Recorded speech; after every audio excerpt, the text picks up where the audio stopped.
sais quoi, frère, c'est mardi, j'avais pas cours aujourd'hui, donc on va apprendre ce qu'on avait appris hier. On était dans la psychologie du travail.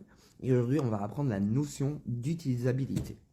Mais c'est quoi la notion d'utilisabilité? Elle est apparue dans les années 90 dans les laboratoires d'utilisabilité. C'est les caractères d'une chose à être utilisable. Et pour qu'elle soit utilisable, il faut deux dimensions. La première, c'est qui sont les utilisateurs?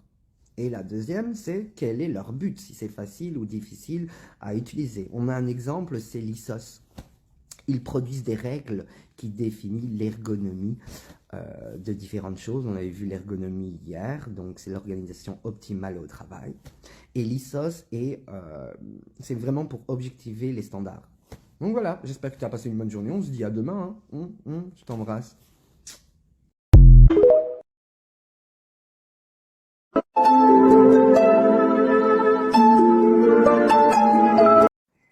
Et tu sais quoi, frère, c'est lundi. Oh mon Dieu, le week-end il est déjà passé trop vite. J'espère que tu as passé un bon week-end, semaine normale. Donc aujourd'hui, j'ai eu psychologie du travail. On va voir quoi en psychologie du travail? On va voir la gestion de l'organisation. Est-ce que tu es prêt? Parce que moi, aujourd'hui, moi, je suis d'attaque aujourd'hui. Cette semaine, je pense que je vais être d'attaque. Alors, let's go! Mais c'est quoi alors la gestion de l'organisation? La gestion de l'organisation est de distribuer les différentes ressources entre les différentes fonctions de l'organisation. Il y a quatre mots très importants qui gèrent la gestion. La première, c'est la planification, l'organisation, digérer et surtout contrôler.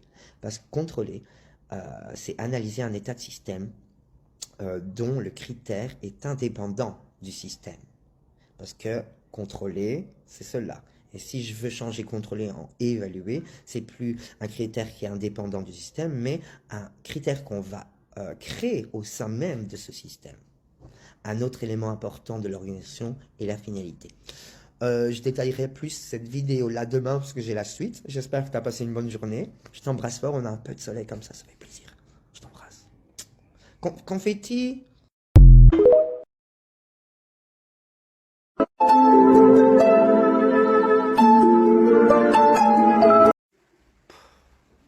Mardi. Mardi, il pleut. Quel temps de merde. Tu sais quoi, frère? On va voir en psychologie du travail la suite de la gestion. Parce qu'on voyait la gestion hier. T'as pas oublié? Est-ce que tu es prêt? Parce que moi, je le suis. On y va. On rentre direct dedans. Go, go, go, go, go. Bon, je vais mettre le texte là, ok? Donc, tu te souviens que gérer la gestion, c'était en quatre mots. Planifier, organiser. Hier, j'ai dit digérer, mais c'était diriger. Et le quatrième, c'était contrôler, qu'on pouvait remplacer, contrôler par évaluer. Parce que contrôler, souviens-toi, c'était analyser un critère qui était indépendant du système. Et donc évaluer, c'était créer un critère à l'intérieur de ce système. Une nouvelle mot très important de l'organisation est donc la finalité. Elle est en deux groupes, donc la finalité interne et la finalité externe. Il faut que tu saches aussi que toute organisation qui s'inscrit dans la société sera qualifiée d'institution. C'est très important. Ça va? J'espère que tu as passé une bonne journée et que tu passes une bonne journée parce que la vidéo, je la fais au matin. Donc, bisous, je t'embrasse.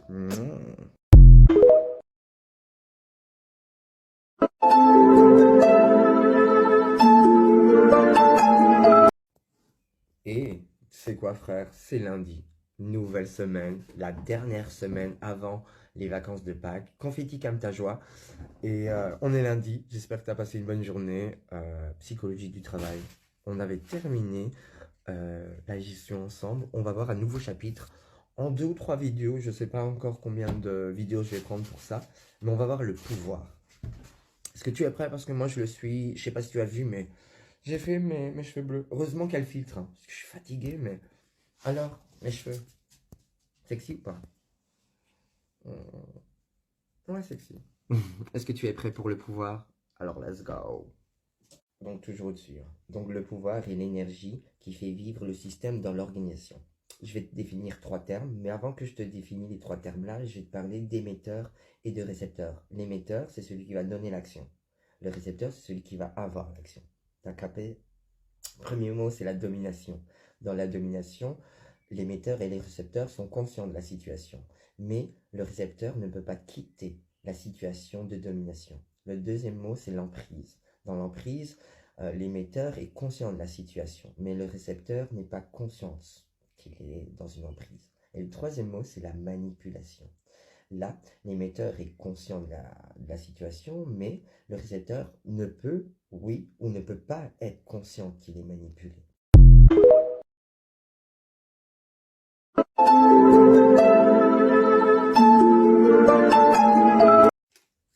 Et tu sais quoi, frère? Oh, je suis toujours pas habitué à cette couleur, mais j'aime bien. On est mardi, on va continuer la suite d'hier. On voyait le pouvoir en psychologie du travail. J'espère que tu as passé une bonne journée, hein. Moi, je vais rentrer directement dans l'art. Si on termine, on peut se reposer mardi, confetti. Viens dire bonjour. Non, il veut pas. Est-ce que tu es prêt? Moi, je le suis. Let's go. Toujours le texte au-dessus, ça change pas. On avait vu donc hier 3 termes. Domination, emprise et manipulation en lien avec le pouvoir.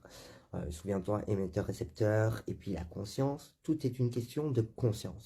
Je vais te donner une autre définition du pouvoir qui est très important. Le prophète avait dit, vas-y, celle-là, ça doit rentrer. Tu es prêt? C'est la capacité de faire quelque chose à quelqu'un qui n'aurait pas fait sans l'attention du premier. Franchement, confetti, tu foires, hein. Ça fait 3 fois. Est-ce que je dois la recommencer, la définition, ou t'as capté? Je te jure, je vais mettre cette vidéo. À demain. Je t'embrasse.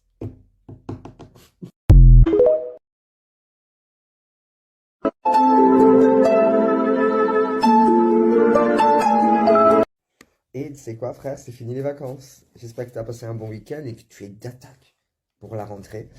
Aujourd'hui, c'est psychologie du travail, c'est lundi, hein. On voyait tout ce qui était leur relation du pouvoir. Pouvoir. Et aujourd'hui, on voit la même chose, ça va? Et c'était quoi aujourd'hui? La notion individuelle du pouvoir. Est-ce que tu es prêt? Parce que moi, je le suis. J'ai changé mes cheveux.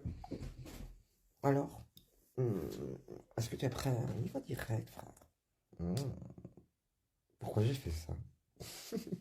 Donc, petite définition de rappel. Le pouvoir, c'est la capacité de faire quelque chose à quelqu'un sans l'intervention du premier. Il existe donc 7 sources individuelles du pouvoir. La première, c'est le pouvoir de punition. Ça, c'est quand l'entreprise crée des structures, des règles, comme l'école, etc. Deuxième, le pouvoir de récompense. Elle, c'est la capacité de récompenser quelqu'un. Elle est rare. Troisième, c'est le pouvoir de connaissance. C'est la maîtrise de l'incertitude. Ça, c'est quand on possède l'information et quand on veut posséder une information. Elle n'est pas objectivable. 4, le pouvoir de l'information et de la persuasion. Ça, c'est tout ce qui est 1, 2, 3, 4, rhétorique. Et c'est tout ce qui est, c'est la maîtrise de... Oh mon Dieu, celui-là, je dois bien l'étudier. C'est la maîtrise de la structure des connaissances et la matière. 5, le pouvoir charismatique, 3 piliers. Le charisme, l'usage et rationnel. Puis, on a 6.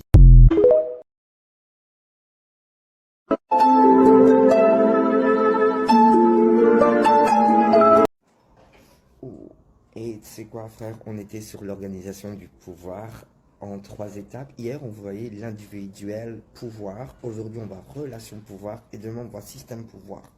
Tout ça, relationnel. Est-ce que tu es prêt? Moi, je le suis. Alors, on y va, frère. On a un peu de soleil. Je tourne tard la vidéo. Ah oui, je tourne tard. Oui, je tourne tard. Tout d'abord, la relation de pouvoir varie selon certains critères, il y en a 3. C'est la valeur que tu donnes à la relation, c'est agir pour la relation. Exemple, c'est quand tu dis à quelqu'un, fais-le pour moi. Deuxième, c'est la valeur que tu donnes à la source. Ça, c'est agir pour la source. Exemple, l'argent. Et troisième, c'est le contre-pouvoir. C'est le pouvoir qu'un individu a sur B, mais si B le reconnaît. Ensuite, toute relation n'est pas communication. Il y a l'auteur Watzlawick, je ne sais pas si je le dis correctement, c'est le fondateur de l'approche systémique. Il propose 5 axones de communication, mais je ne sais pas si j'ai le temps de le dire. Donc 1, la communication est systémique et complémentaire.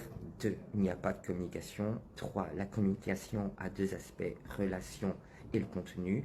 4, La nature de la relation doit dépendre de la séquence de communication avec ton partenaire. Et numéro 5, c'est la communication humaine à deux traits, digital et analogue.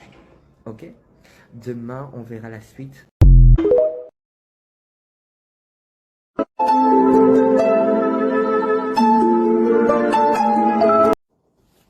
Tu vois, mouillé, ça passe. C'est quoi, frère? T'as vu ce beau temps? On était sur l'organisation du pouvoir. Hier, c'était les relations. Aujourd'hui, c'est le système. Est-ce que tu es prêt? On y va direct. Je suis pas trop... T'as vu la racine, frère? Afin de comprendre les relations du pouvoir, il faut comprendre les relations entre les individus du système. Un système est un ensemble d'éléments en interaction. Et si on modifie un élément de ce système, cela modifie l'ensemble du système. Un grand monsieur, Goffman, est un auteur qui développe le système avec la notion d'institution totale. Il décrit dans une institution psychiatrique où était sa femme, malheureusement, qui était atteinte de bipolarité. Il dit que cette institution avait l'emprise sur sa femme parce que sa femme avait perdu la notion du temps, de l'espace et du lieu. Et il décrit aussi que certaines institutions suppriment l'identité sociale, comme par exemple les prisons et les écoles et l'armée. T'as vu, je suis mouillé là, ça m'a un peu perturbé. T'as compris? On a fini avec le pouvoir. Ouh, je t'embrasse, profite de ton mercredi ensoleillé.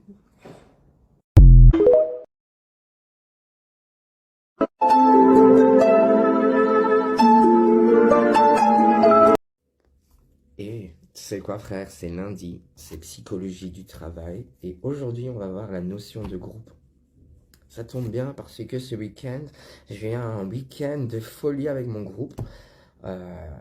Mais avant de commencer de la vidéo, j'aimerais dire aux personnes qui voient ma vidéo de mon groupe, je suis fier de tout le monde. Même si on se mange en privé ou pas en privé, tout et tout et tout, on est toujours là. Et on a commencé depuis le début. Et je suis fier de tout le monde. Donc voilà. La notion de groupe, est-ce que tu es prête à passer un bon lundi? Oh, moi ça va, lundi ça va. On y va. Donc, une personne ne correspond pas à un groupe. 2, toujours pas parce qu'on appelle ça une dynamique de duo. 3, toujours pas parce que c'est une logique triangulaire. Pour les deux personnes là, dynamique de duo et une tierce personne. 4, on voit apparaître une logique de duo, donc on va appeler ça des groupes restreints. Un groupe restreint, c'est un groupe avec des individus qui ont une interaction sociale. S'il y a 4 personnes et qu'il n'y a pas d'interaction, c'est pas un groupe. Okay. Au-delà de 4, on va appeler les grands groupes, parce qu'il y a une dynamique avec un animateur. Puis vient la foule. Elle, il n'y a pas de construction cognitive. Et le principal moteur de la foule est l'affect, comme les concerts.